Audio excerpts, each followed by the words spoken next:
Breaking news, Congress just passed an act. Let's break it down. Send it.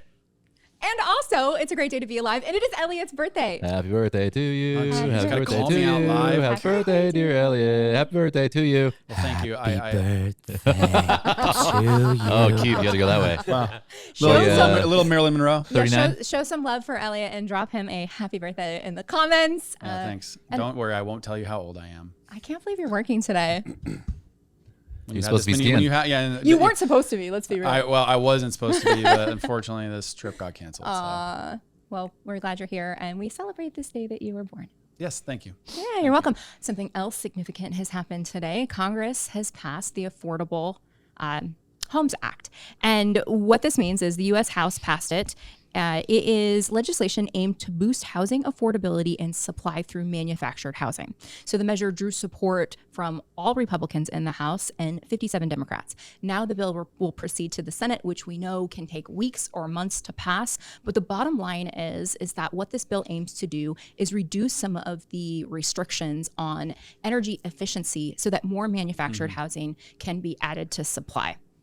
So these just manufactured housing, like the ones that are built like in a prefab, yard, prefab houses. Right. So Gotcha. what happened was there was some restrictions that basically made it difficult to build the manufactured housing. These high energy standards, they were an important goal, but they must be designed with affordability in mind. And so this act kind of rolls back some of those standards so that more greenhouse supply stuff. can be Gotcha. I think brought is to what market. it tied back to, right? Because they had all these crazy constructions that made it not cost effective because they had to like seal right. They had to be able to have the right amount of energy, right? Because they're not as structurally sound as a normal house, right? They can't build them as tight. And so I think that's where some of those things, like Energy Star appliances and all that type of stuff. I mean, I'm not saying that's doing away with those, but just I'm saying that type of thing now hopefully will change that so they can make it more affordable. So the bill aims to unlock production of manufactured housing by lowering the cost per unit by about $10,000. Just means they get to build crappier units. Yeah, then you pay higher than in energy costs. Well, if you look at the ways that we could make housing more affordable, I mean, manufactured housing is one of them. We've talked about porting your mortgage. That would be another way that housing could be more affordable. It could unlock some supply. But now there are just as many folks with a 6% interest rate as a 3% interest rate. I know that one actually, when you brought that up the other day, I was like, dang, that blows my mind that actually happened. It's like, it happened so fast because it wasn't that long ago that the golden handcuffs were there, right? And a lot of people are like, I don't want to because of how affordable their house was due to their sub-3 interest rate. But now 50% of the mortgages are 6% or higher. That means there's a lot of people that were probably doing some cash out refis. Yeah, you're absolutely right, because we know that many people didn't move. Exactly. Yes. Yeah, I wonder why they didn't go for HELOCs. But those equity over booms, the right? And I refis. mean, it is an unfortunate thing because you have an equity boom and so many people, they have more month than they have money and they want to, hey, I'll just take off this. I'll cash out 50 grand, 75 grand, pay off my credit card debt, this, and this, because their monthly cost, even though with the 6% rate, I guarantee it was probably cheaper than their 3% rate. So they looked at it like money in, money out in its totality. That would be my assumption. Well, we know that the Fed meets next week, and what will happen with monetary policy? Keith has some insight on what powerful players are saying that Powell must do. Yeah, I was saw last night, yesterday evening, so very recently, that the CIO of BlackRock is saying that, or he's touting, he's pushing that interest rates need to go down to 3%, which would be, we just looked at it, about a 50 basis point cut. So a lot more, bigger, dramatic than the 25s, that we keep getting, and or people saying that they didn't anticipate a cut might not even happen. And so if that, when you have big names like that, BlackRock, right, which is over an $11 trillion asset company, that's some pretty big. That's some pretty big influence. It's not just just the president or a bigger someone who has a little bit of influence that might not make an impact. So and then of course all the headlines: Powell under pressure, even more. Powell back under pressure. So it'll be really interesting to see if that has any effect. You guys think he's happy that his term's almost up? It's what it's for. I mean, his 14th year. Right? We were just talking earlier about like his little speech or his little recording, how he was like swallowing. You could hear like the cotton mouth, like he was just very nervous. It seemed like. I can't believe they Criminal allowed investigation? him to release that. I love how the current administration says that we didn't know anything about it. We didn't know anything about it. That's why we announced on Friday that we were going to have Fannie and Freddie buy up $200 billion in mortgage-backed securities. We weren't front-running news that we knew was coming out. I mean, I just see right through it.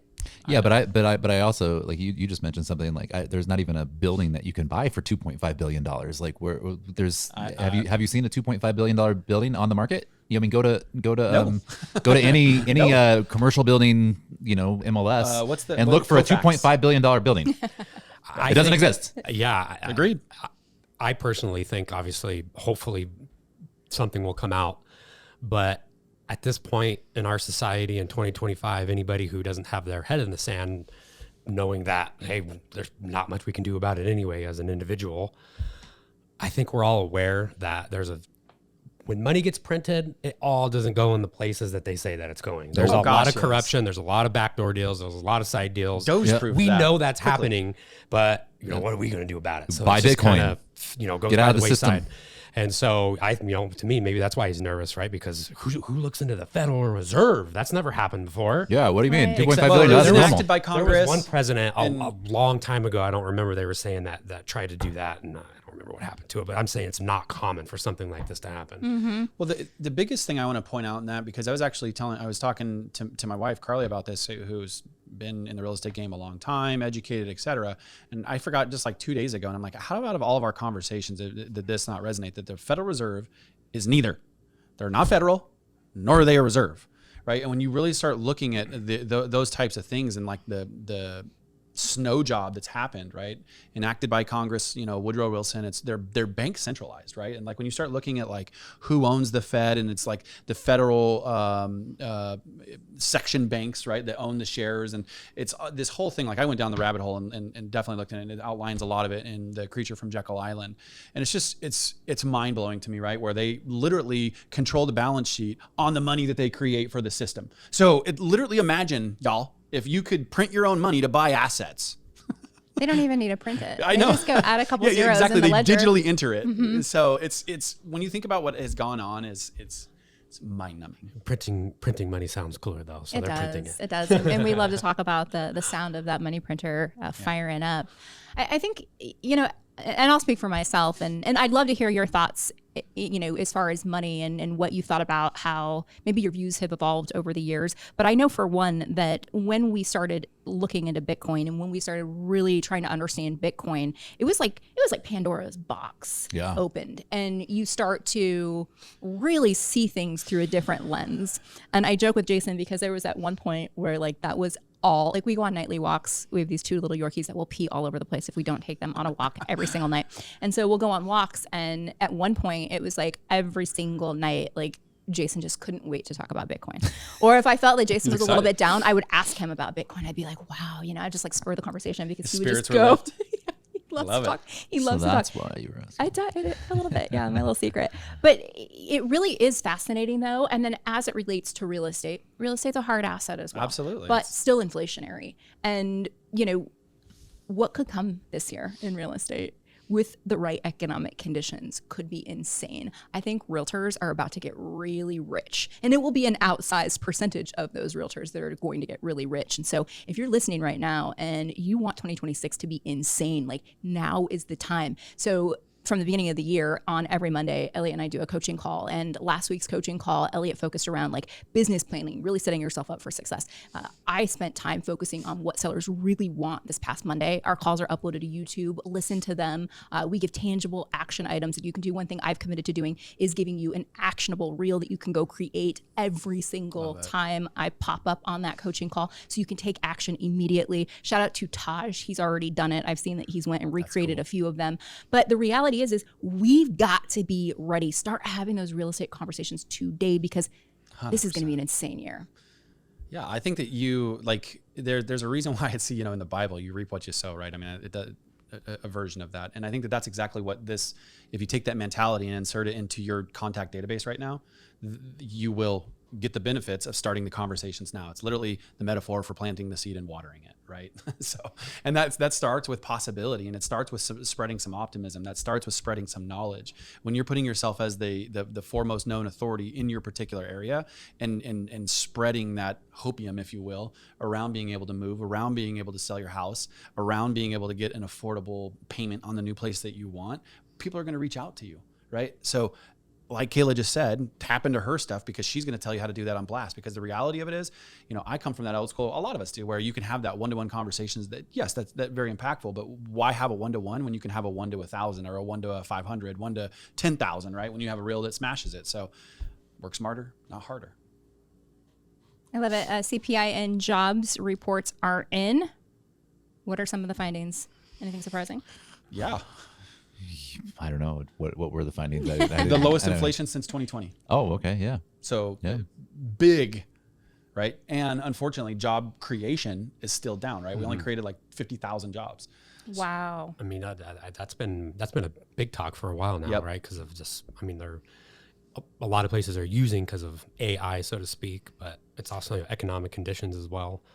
So I wasn't too surprised on that. I kind of figured that was the case, but we'll see if that continues to fast forward in 2026. Well, let's peel it back real quick, because again, I think that sometimes we all assume that, and I mean no disrespect in this, that this is like breathing to you, but I think sometimes it's very easy for people to assume that we understand, job losses, and what does that have to do with the federal fund rate, which is the interest rate that Powell talks about. Like, why are those things important? Why do they coincide? And why does inflation being low, all of these things point to this environment where the rates should be cut?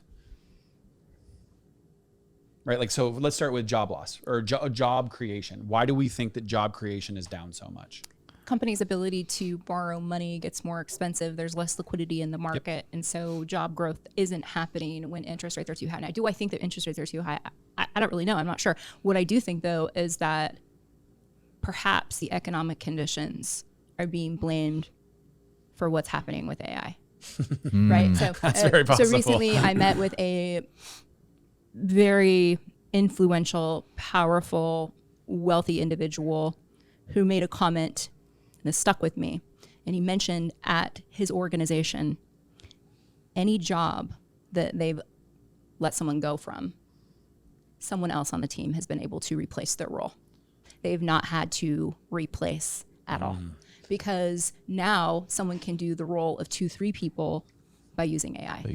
It is really cool how much it magnifies the talent of like one person, right? Like that's actually one of the coolest things I've seen with AI is you have a talented individual and they can like multiply their ability through AI. It's really cool. Yeah, but putting your thoughts down and being more efficient in the way you communicate faster. I sure know, heck, that's helped me out a lot this last year, coming up with a system and process and not just sitting there and coming up with scratch and writing it down on a piece of paper, putting it in there. I'm like, here's my thoughts, help me come up with something. You're like, oh, damn, that's a good idea. It's like you could have an amazing mastermind. Speed things right? up. So yeah, 100%. Beautiful thing. It's really cool. I use it every day. Multiple times a day. What are some of the most interesting ways that we're using AI here at Zoodealio? While you guys are thinking of maybe an example or two, I'll share that our developers are using AI. So we use Cursor, and we have a fairly complex architecture on our software. So it's not something that, you could go to like a Lovable and create a Zoodealio on a Lovable. It's way more in depth than that. But through the creation of multiple AI agents, we're now able to accelerate the development process to where we can release features in weeks that used to take months. And so that's been something that's been really exciting. In fact, if you're a Zoodealio user and you have a feature suggestion, drop it in the comments or email us, support@zoodealio.com. I'm looking for ideas and things that you think would be helpful. But that's one of the ways. And I think it's fascinating. Now, Cursor is really expensive. In fact, I watch the Cursor charges. They happen like in real time. It's kind of like you get credits and you get billed in real time. And I can say that I watch them and every month I see the Cursor expenses going up and up. And at the point to where now just on Cursor alone, it's costing us what a junior developer would cost. But the idea is that we're now getting the performance of, maybe an additional 3 to 5 senior developers. So I think that's like one really exciting way. I love it. I think what's cool is being able to upload like an inspection report and ask AI to create us a bid for certain specific, repairs and updates that need to happen on a property. I think that's really cool. Yeah. Is the monkey brain considered AI or no? We've not uploaded Monkey Brain to AI yet, but it's happening. That's because I was thinking, I was like, that would be A resource center for employees. Yeah, I was actually just talking with one of our utilities coordinators, and he is training other people to do what he does. And I said, okay, you need to go into your ChatGPT account, create a GPT, upload all of the documents that utility companies routinely ask you for, upload your manual, and then deploy that GPT to your team so that when they're doing the utility turn-ons and turn-offs, they have a good resource that they can go ask questions to, and it's not you, right? So that could help speed up the process. And I think that as we think through, again, this is just the organizational efficiency that we get the more we integrate AI into our roles. Yeah. For me recently, I've been leaning into the projects, kind of things, and really keeping the conversation going, but really leaning into the personas, right? Like, I want you to think like, a CEO of X, a humans resource person of Y, right? Or those types of things. And here's the problem I'm trying to solve. Can you give me several different ideas on this? And here's the vibe I'm looking for, right? So I think once upon a time, I would say almost kind of literally throw the idea out there like I would have, and then hey, clean this up. What can I do better, right? You'd kind of go back and forth. But I think that it's actually empowering it to, I don't want to say give it less, but almost give it less to where you're only really setting the guardrails and then letting it go to work, because then that's when you're like, oh, wow, I didn't think about that. I like to create memes with it. So that's pretty cool. The image, dude, it's gotten so good. It's true. Whenever I'll throw something in Slack, and instead of going in Canva and trying to upload a photo and create something myself, I'm like, just give me this, and then have it refresh until you get what you want. Boom. That's awesome. Look like a boss, and you didn't have to go draw it or thoroughly create it yourself. Isn't that the wild thing? All of us have had to be acquire basic graphic design skills at some point in being an entrepreneur, and how this just blows out of the water anything that you could ever do. And it does it in literally 90 seconds most of the time, what would take you a day. Right. I mean, I think so. Use cases for real estate that I love. I mean, how many of you are using the Zillow integration to help comp property? I know probably a lot of you. If you are, drop it in the comments. We'd love to hear from you. I mean, how many of us are using it to transform a picture of a house, right? My brother is looking at buying a vacation property in Flagstaff, which is, a vacation town, a couple hours from Phoenix. It's an amazing town, has snow, and it's beautiful, pine trees, nothing like you would think Arizona is. And so we're out looking at a couple places, and there was a cabin, an A-frame that they were interested in, and it's currently brown. And so my sister-in-law takes a picture of the cabin and uploads it into chat and says hey, paint this black, and it returns it black. And it was just so cool to use that in real time to get a good visual of what could be, what's possible. Heck yeah. Those are the things that excite me. I think there was a bunch of stuff all over the front of it. Yes. And just remove all the stuff too, all the personal items, and So it you just get removed all of it. And it was just okay, now I can see what it looks like without all this stuff in the front yard. Yeah, it's seeing is believing. Yeah, exactly. You start to see oh, this is what it could look like. Yeah. Right, because how many times have we been out showing houses with a buyer, and they'll look at a ceiling fan and they'll be like, oh, I don't like that ceiling fan. This house isn't for me. You're going it's you a can change dusty that. ceiling fan. Oh, they must be hoarders, and Yeah. they're terrible, and they just cleaned up just for the showing. I know. And so visualizing, I think when you can see it, you can, believe it. Seeing is believing is what they say. Yep. Any parting thoughts for this tumultuous start to the year? We're 13 days in, and 2026 has already handed so many doozies. I mean, I think that you gotta connect with your people, even just a connection one-on-one. I know there's obviously you got the social media stuff that you want to put in there, but I would connect with people and just say, hey, did you know that rates hit in the 5s now? Because there's a lot of people that don't watch the news, right? They don't watch the housing mortgage rates, and most don't. They're in their own world. They're in soccer, baseball, kids, and working out, and they're what do you call it, the New Year's resolutions, that sort of thing, and they might not be looking at, hey, the rates just hit 5, oh wait, now time. It's the oh time. really, okay, crap, maybe this is the time. And I think it is the time. I think in the next 60 to 90 days we might see some low in the interest rates, and so it's a good time for people to make that move. So connect. Absolutely.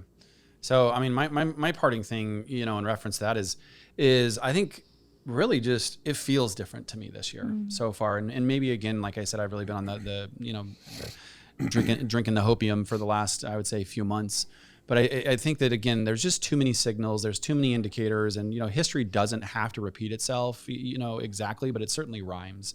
And it's just all indicators point to the release of the pent up demand, a move in the right economic direction.